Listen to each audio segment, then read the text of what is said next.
মাজার দরবার শরীফে হামলার প্রতিবাদে রাজধানী শাহবাগে প্রতিরোধ মাহফিল হয়েছে। একই দাবিতে মানববন্ধন করেছেন চলচ্চিত্র কলাকুশলীরাও।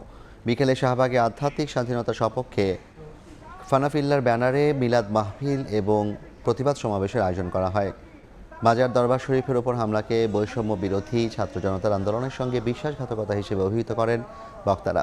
শান্তিপূর্ণ ধর্ম পালনকারীদের ওপর ঘোষণা দিয়ে সহিংস হামলার প্রতিবাদ জানান তারা।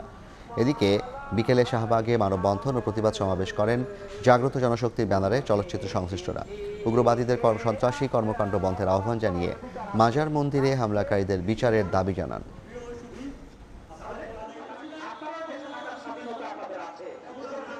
আমরা যারা দেশের আপামর সাধারণ জনগণ রয়েছি, আমরা যারা অসাম্প্রদায়িক জনগণ রয়েছি, আমরা যারা ধর্মে সহাবস্থানে বিশ্বাস করি, আমরা সবসময় এর বিরুদ্ধে থাকবো।